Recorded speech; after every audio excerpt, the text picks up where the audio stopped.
Isang lalaki na kilala sa alias na Toto ang inaresto sa isinagawang search warrant operation ng mga otoridad kaugnay ng paglabag sa Section 11 Article 2 ng Republic Act 9165 o ang Comprehensive Dangerous Drugs Act of 2002. Nagsagawa ng operasyon ng Drug Enforcement Unit ng Mlang Municipal Police Station sa Purok 1, Barangay Dugong, Mlang, Cotabato.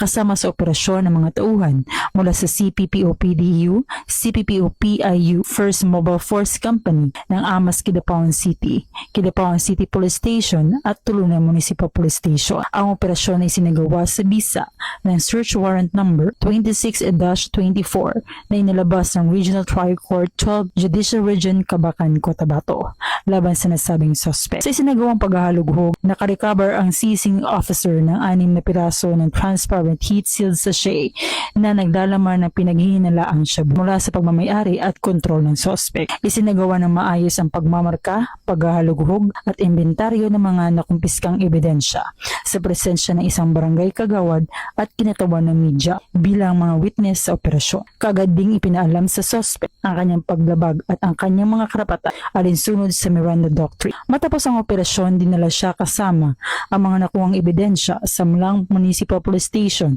para sa dokumentasyon at booking procedure. Sa kasalukuyan, nakakulong na ang suspect sa custodial facility ng himpilan matapos sumailalim sa medical examination sa Mlang District Hospital. Inihahanda na rin ng mga otoridad ang pagsasampa ng kasong paglabag sa Section 11 Article 2 ng RA 9165 laban sa suspect sa Office of the Provincial Prosecutor sa Kidapawan City. Dito sa Cotabato Police Provincial Office, ako po si Police Corporal Bernadette Himalaya Camino, nag-uulat mula sa Police and News Network. Bagong PNP para sa bagong Pilipinas, serbisyong mabilis, tapat at nararamdaman.